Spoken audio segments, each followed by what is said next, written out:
Hi, this is Bob Bergen, and you're listening to TV Confidential, folks. Hiya, folks. B-I-F-F-Biffle, Biffle. S-H-O-O-Ooster, Shooster. Biffle and Shooster. Need we say more? What? You say you're ready for action, adventure, excitement, comedy, romance? Wait a minute. Huh? Is that my wife? No. It's the vast American movie-going public. How'd they all get in the phone booth? Ed Robertson along with Greg Ehrbar welcoming you back to TV Confidential Radio Talk Show about television. We'll take you back to the thrilling days of yesteryear as we welcome Nick Santa Maria and welcome back Will Ryan and Michael Schlesinger. Will and Nick are the stars, and Mike is the writer, producer, and director of the Misadventures of Biffle and Shooster, a bona fide, authentic, and very, very, very, very, very funny DVD collection of 1930s-style comedies about the greatest comedy team, Benny Biffle and Sam Schuster, that never actually existed. Nick Santa Maria is an accomplished actor, writer, composer, whose other stage, film, and TV credits include Buffalo Bill, B.L. Stryker, The Producers, Tommy Toon's Grease, Secrets Every Smart Traveler Should Know, The Odd Couple, A Funny Thing Happened on the Way to the Forum. 4 times. It happened in the Forum 4 times? 4 times it happened. Oh. They should change the title. The 4 Funny Things Happened on the Way. I'll talk to him about it. We will. Laughter on the 23rd Floor. Where I played the Sid Caesar character. And Disney's Aladdin, a musical spectacular, where Nick starred as the genie. Nick has also composed various reviews and has written for children's television, and we are very happy to welcome you to our program. Well, thank you very much. I thought those were my credits. Oh, I'm sorry. No. Those aren't nearly as impressive. Thank you, Ed. It's a pleasure to be here, especially indoors on this rainiest of days. It's been a very, very rainy day here in South Pasadena. Mm-hmm. Will Ryan, a prolific musician, songwriter, voice artist, with a long association with Walt Disney Records and the Walt Disney Company. Once upon a time, Will was Willie-O of the comedy singing group Willie-O and Philly-O. He also wrote and recorded a series of wacky Willie-O and Philly-O albums. Will is also one of the top voice actors for Walt Disney. His voice can be heard in such films as Walt Disney Pictures' The Little Mermaid, which is now available in Blu-ray, I understand. And you can see him on screen. You can? Yes, you can. He is in the bonus features in the section about voices, and he is right there near the beginning on screen. There he is. He's the seahorse. Yes, he's the seahorse in The Little Mermaid. He's also been the voice of Eugene Meltzner in the long-running radio series Adventures in Odyssey. Adventures in Odyssey. Will Ryan, welcome back to our program. Oh, well, thank you very much. It's a pleasure to be here. I just want to say that... hey, wait a minute. That's my line. Waffles for breakfast. What? Hey. Oh, I'm sorry. Thank you very much. And hi, I'm Chris. Katie Lee, do you want to say anything? Michael's mom on that. Yes. How is your Is mom? she here? Well, we wouldn't dig her up just for that. Okay. Michael Schlesinger is known throughout the entertainment industry as the Dean of Classic Film Distributors. He worked for more than 25 years at MGM, Paramount, and Sony. Mike has worked tirelessly on keeping hundreds of vintage movies in theatrical release and later on DVD. He has also championed the restoration of such films as Orson Welles' 1942 documentary It's All True. He has also recorded several DVD commentaries, including an upcoming re-release of Save the Tiger. Did I get that right? No. Okay. Right after the wrong movie. It's the Billy Wilder version of The Front Page. Oh, I knew it was a Jack Lemmon picture. It was a Jack Lemmon picture. Okay. From the 70s. All right. With Carol Burnett? That's yes. right. As Molly Malone. It's. I think it's been an unfairly maligned movie, and hopefully we can try to restore some of its dignity. And I'm actually recording another one this Friday, but I can't give the title yet. But it's a classic movie with Fred McMurray, so that'll. Oh, one of my favorites, too. Is it color or black and white? Black and white. Okay. Oh, that one. Oh. That You one. know that one. The black and white one with Fred McMurray. Anyway, continue reading. I mean, even I'm impressed by what I've done. Michael Schlesinger, welcome back to our program. Thank you very so much. It's such a pleasure to be here. I oughta. I don't know how to begin, except to say I understand I think that... Julie Andrews can help us out. Oh, you Yeah, out of the you room. left out my favorite credit, which is that I'm in... I didn't know this. Biffle and Shooster. Nick is a brilliant sketch artist. Oh, I'm a caricaturist. Here's my caricature. And that's his. As is Will. This is radio, people. That's Mervyn. Yes. This is Mervyn Pogue. We draw everything but audience. Am I Trust right? us, they're very nice. I'm putting each on my fridge. No, but I just Each of us? the credit I want to, because I'm very proud of it, was the Emmy-nominated HBO documentary "If You're Not in the Oba to Eat Breakfast," Which was released last year. Yes. With Carl Reiner and Mel Brooks, Debbie Reynolds. and no, not Debbie No, not Reynolds. Debbie. Rosemary? Dick Van Dyke, Norman Lear, Kirk Douglas, Stan Lee. Jerry Seinfeld's in it. I mean, Carl's the only one I interacted with, but it was an unbelievable honor to be in that picture. Absolutely. It's and congratulations on the nominations. That is on my list of my long list of things I need we to don't see. necessarily want you to jump the list. As opposed to jumping the shark. Exactly. Well, I did that years ago. Yes. He's still 80. Before Fonzie. Yes. Yeah, before Fonzie. Before yeah. Fonzie. I understand that Biffle and Shooster came about as a result of a live show you guys did. Yes, it was called Biffle and Shooster, wasn't it? The live show. I believe so. Yeah. We tried Biffle and Shooster dead and in person, That would but not we work. didn't draw anybody. Yeah. Flies. Yeah. So we went to Biffle and Shooster Live. Actually, it was something that Will came up with. He came up with the idea of a comedy team called Biffle and Shooster. He came up with the name. I believe Biffle was based on the character Jerry Biffle. Well, the name was, yes. Yes, from the Phil Silvers show Top Banana. That was his character's name. If you want to be a top And then Schuster, because it seems like every other partner is called Schuster. When I was a kid, Yeah. there was Wayne and Schuster from Canada. I remember those. Canada. Yeah. And then Siegel Simon and Schuster. Schuster, Simon and Schuster. Oh, they were fun. They were hilarious. Debbie Reynolds and Schuster, all of them. Wheeler and Schuster. Yeah, Wheeler and Schuster. Harrigan and Schuster. Yeah. And then Socks and Schuster. luckily in Schuster. the audience more than once That one was took a Michael moment. Schlesinger. I've been up since 5:30, so I'm on my second dosage of coffee, so I'm a little slow on the uptake. That's okay. Most people don't laugh at my jokes at all. So, yeah. We're living proof. Yeah, so that's how it started, and we started, doing we did a couple of personal appearances, never really fully developing the idea until this gentleman. Because you had to leave town and go star on Broadway. I had to go do some stage stuff, and then this gentleman, Mr. Schlesinger, took the ball, dribbled it. Took a shot. No, I was and dribbling. made it right into the basket. Normally he dribbles because of his age. Yes. But other than that, I mean, he's the one that put us on the map. Well, it really grew out of a joke. I've told this story before, but worth telling again. Nick posted it on his Facebook page one day, a photo of the two of them in sort of Biffle and Shooster outfits, holding up like an empty picture frame and mugging through it. And I posted as a reply, from their classic two-reeler, it's a frame-up with Actually, he just posted- Franklin Pangborn as the art dealer. Well, actually, you said this is the way it happened. He wrote, it's a frame-up. Yeah. And I wrote, that sounds like a two-reeler title. And he wrote, why don't you write one? So I wrote a synopsis. He immediately turned it down because it was way too expensive. And he wrote one. He wrote the two-reeler that eventually became It's a Frame-Up. That's how it happened, actually. No, it isn't, but it's okay. No. Michael's old. But anyway, so yeah, that's how Biffle and Shooster came about, and now we have this wonderful DVD. Yeah, and I don't even think you had a first name originally. No, that all came about. Yeah, and then I, later. kind of filled out your characters, gave you running gags, and That was my Indian name, Running Gag. No, your Indian name was Running Nose. Oh no, and yours is Running Commentary. Yeah. But Will, I wanted to call him Chick Schuster. I love the name Chick. Yeah, I can see that. Especially if you're frightened. Yeah.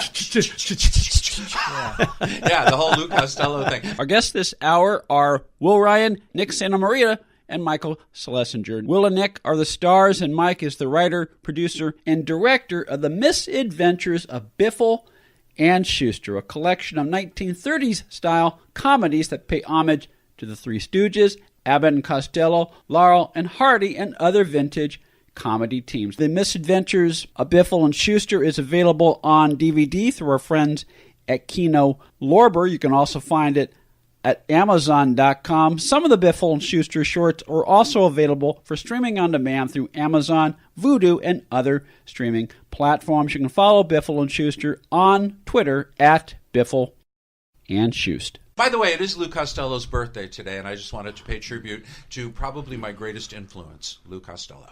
Happy birthday. Happy And birthday, it's also Luke. the birthday of our mutual friend Eddie Deason. That's right, Eddie Deason. Oh. Happy birthday, Eddie. So, hi, Oh, Eddie. wow. And of course, by the time he hears this, it won't be his birthday anymore. No, But that's who true. knows? That's true. He knows everything about the Beatles and Santa Claus. Yes, he true. does. He In does. fact, he used to get Christmas presents, Beatles albums from Santa Claus. There you go. See? It was part of the Santa Claus. Which is amazing because he's Jewish. Yeah, it's amazing. Hanukkah Harry said, "Let him forget it. But I can't afford those. I'll give him a necktie." Dave Clark 5, good enough. Good enough. The Hollies. Oh, the Holly's That not bad. would make sense. Yeah, Christmas. right. Okay, so sorry. When you started performing as Biffle and Shooster, you mentioned Lou Costello is one of your idols, and so obviously you're well versed in comedy history, film history. Did you base your characters on any one particular? No. Okay. Not really. I would say that what I hear most of all from people who watch the DVD is that I'm closest to Lou Costello. From what I've heard about Will, he's closest to Oliver Hardy because he's the straight man, but he's also funny in his own way. And I can see both of that. So yeah, Hardy and Costello. Well, I see them as kind of an amalgam of all comedy teams. Yeah. Abbott and Costello is the plurality. Yeah. But also one of the things in the shorts that I'm very proud of is not just that all the shorts are different from each other in terms of plot and things like that, but their characters change from short to short so they're not always the same. So in Imitation of Wife, they really are more like Laurel and Hardy. In Bride of Finkelstein, they're more like Abbott and Costello. Yeah. In Schmoboat, they're really Hope and Crosby. So it's flexible depending on whatever the And in the scenario Biffle demands. and in the Biffle and Schuster murder case, Yes. they're really Abbott and Costello. Yeah. In fact, it's basically a two-reel version of Who Done It. yeah, but it's also an actual comedy murder mystery. Oh, you guys are just two of the characters in that. Yeah, Exactly. It's part of an ensemble. What we loved about that one and love in watching it is the movie starts and you're watching it and there's this person and that and then it goes on and about 6 minutes later or something, Biffle and Shooster show up. It's like, holy cow, we're in this too. This is a Biffle and Schuster movie. But that's the same as Who Done It. Who Done It starts with Patrick Knowles and Louise Albritton And Tommy Gomez. and Yeah. all these other characters, and then Abbott and Costello show up after several minutes Jerome because Cowan. it's, as Carl Reiner always said, exposition, exposition, exposition. Even Scooby-Doo did that. Yes, That's Because right. before the And if it wasn't for those darn kids, we It's would true. That's right. 10 million Mighty Mouse cartoons. Mighty Mouse never shows up until the last minute and a half. Always there in the nick of time. Right. Yes. That's true. You know what's cool about when you watch these is it's almost like the history of show business in a box. In a way. Because I hate to say kings of all media because that's somebody else's, but they really are. He's plural now? No, I think you guys, your characters are, because that's really what you are doing, is being in every genre, and that's what we're really seeing there. They're not all the same, Right. And one of them is in what, Cinecolor? Yeah. Or? Actually, there's a semi-amusing anecdote about that because when Bill, my brilliant editor / post-production guy, first fiddled with the color, he thought it was too strip Technicolor, so he made red and green. But we designed it for Cinecolor, which is red and blue, so it looked wrong, and so he had to go back and redo it all over again. But it came out really nicely. I think so too. Yeah. I think so too. I love the playing fact- with color and aspect ratio and sound, fiddling and making all these kind of... We did a fake Hans Schlegel gag in Imitation of Wife, where, for those of you who don't know, that was in the silent era. There was a stencil process where you could have like one color in an otherwise black and white frame. So in the scene in Imitation of Wife where the chicken is ready, Biffle opens up the door of the oven and sticks his hands in. And his hands are... And then he pulls out screaming, and they're red. and they're glowing red. Yeah. And because originally we put really tight, skin-tight black gloves on them, we were just going to CGI smoke coming off them, like they'd been burnt to a crisp.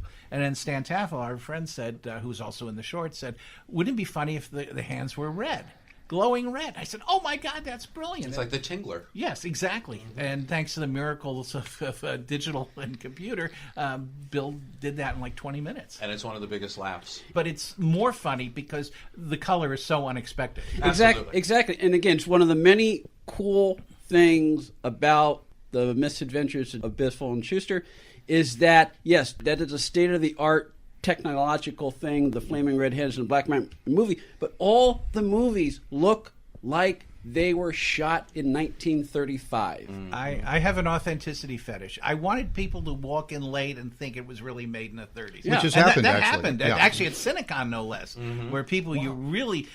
my friend Mary Mallory said that two guys came in like about a minute late for Imitation of Wife, and they're going, is this a Columbia? I don't know, maybe it's a Roach. Did I miss don't this one? recognize any of these I guys. love you know? when that happens. And that was- You were there what when a- I teach an adult education course in classic film comedy, and I always say Adults only. Adults only. At the end, I save a Biffle and Shooster short to show them, and I never set it up as, this is me, was made now, blah blah blah. And these two mugs were there when I showed Bride of Finkelstein to my class, and nobody recognized me. Everybody thought it was a film from 1935. It was amazing. Yeah. It was, that was astonishing. It's not the only time it's happened. There have been other times when I was in Cincinnati visiting a bunch of friends, all of whom who know Frank Dietz, who plays the detective in Biffle Murder Case, and they watched the whole thing, and I said, did you recognize Frank? And they said, what? Frank was it? We had to go back and run it again. And they said, holy crap. And he wasn't wearing any special makeup. I mean, he had a mustache, but it was still recognizably him. It's just such an anomaly. When you think it's a film from back then, you're not going to think that this guy right. is in the film. And Stan Stan too. had the same Nobody thing. knows Stan. And he had no makeup. Yeah. I believe this magic is called acting. I prefer to think of it as brilliant direction. I didn't recognize Robert Picardo at first, and then I said, "Look who that is." My wife is a very big Star Trek fan. big, and especially for Robert Picardo. Other than I was Patrick so lucky Stewart, to that's have her him. second He favorite. was terrific. She likes bald guys. Yeah. And wow, how unusual. yes, isn't that strange? Wow. And engage. So she Reverse course. She did not know. That it was Bob? No, not at first. I didn't recognize him either. Really? Yeah. Wow. I wanted someone to do Arthur Houseman, and I thought he could do it, and he agreed to do it. And I sent him a link to a YouTube of a Laurel and Hardy short called Scram, where Picardo is very prominent in the first reel. And off of that, Houseman. What did I say? Picardo. Picardo. Yeah. Yeah. Oh, yes. Yeah, Arthur Houseman is in it's Scram. probably his biggest role in a Laurel and Hardy film. And he walked in and he absolutely nailed it. I told all the actors, you don't have to do flat out imitations, just kind of suggest the character. But he was terrific. totally did it. And as I've said, again, I will repeat myself, but Robert Picardo is a director's dream and an editor's nightmare, because he never does anything the same way twice. I hate when people do that. And you're sitting there in the cutting room, and he's done this like 8 different ways. It's like, which one do I use? They're all brilliant. I heard Darren McGavin pose much the same problem when he was under contract with Universal, both on Night Stalker and The Outsider. Yeah, I believe it. But he was wonderful. This is why there was always a third camera on Lou Costello when they made their films. They didn't want to miss anything because he would do it differently every time, and he would come up with new stuff every time. We had a B camera on Nick, and then gave up because he never stayed on his mark. I have a lot of trouble staying still. Yeah. I have a lot of energy, and I'm a stage actor. Yeah. So I'm used to running around. It's like my playground. Right. That's the thing. He's a live actor, so he's used to using the space, and we kept saying, you can't do that. It's a movie. Well, if the you funny move thing out is, of frame. they've told me this, but I've worked on film and television before, and I've never had a trouble hitting my marks. It was this project where I got to play that I had too much fun. It was just too much fun to stand. So Nick one did of that the live- reasons you see so many master shots is because the B camera is like, where is he? He's whacking back and forth. I can't find him. Where did he go? I was under the camera. What were you saying, Will? When you did that Playhouse 90, that live Yes. television of Lifeboat, That's right, Lifeboat. he drowned. That's right. I supposed played to. the Tallulah Bankhead. Right. They needed a baritone. And I had a higher voice than she did. And you also went commando. That's right, I did. Commando is my favorite Marx Brother. Nick Santa Maria and Will Ryan are the stars, and Michael Schlesinger is the writer, producer, and director of The Misadventures of Biffle and Shooster. We'll continue our conversation with Will and Nick and Mike after this quick time out here on TV Confidential. TV Confidential is now on Stitcher Smart Radio. Stitcher allows you to listen to your favorite shows directly from your iPhone, Android phone, Kindle Fire, and other listening devices, on demand and on the go. Don't have Stitcher? Download it for free at Stitcher.com or in the app stores. Stitcher Smart Radio. the smarter way to listen to radio. Uber is the mobile app that connects you with a driver for immediate transportation. Request a ride at the tap of a button and you have a driver curbside in minutes. You can choose to be driven in a black car, SUV, or you can choose UberX, the low-cost Uber for a ride in a hybrid or mid-range car. Payment is seamless and cashless, billed to your card on file with no need to tip. Enter the promo code TV Confidential after you download the app to receive a free first ride up to $20. For more information, go to get.uber.com/go/TV Confidential. Ham Cam Caricatures will keep the fun rolling at your next party, convention, or event through a live video feed. As friends or colleagues gather around the webcam, I can see them on my screen, and they can view my caricatures come to life on their own screen. The completed black and white drawing will then be emailed to you to print out. Pricing and details are at hamcamcaricatures.com. That's HAMMCAMCARICATURES.com. Buying or selling a home can be one of the most stressful things we'll ever do in life. But it doesn't have to be. And no one knows better than our friends at Front Porch Realty Group. They're a community of realtors serving the Northern Bay Area of California that cares about their clients as individuals first and foremost. Whether you're a first-time buyer or looking to lease or sell your property in the Bay Area, Front Porch Realty Group will help you through this important transition by providing you with the right information for your situation while lessening the pain. They also work with a network of realtors throughout California who provide the same high caliber of customer service. Call Front Porch Realty Group at 415-886-7411 for a realtor referral near you. You can also visit their website, frontporchrealtygroup.com, for more information on the services they provide, including upcoming workshops and seminars.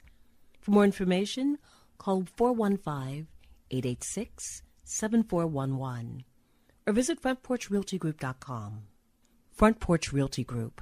They'll find the solution that works best for you.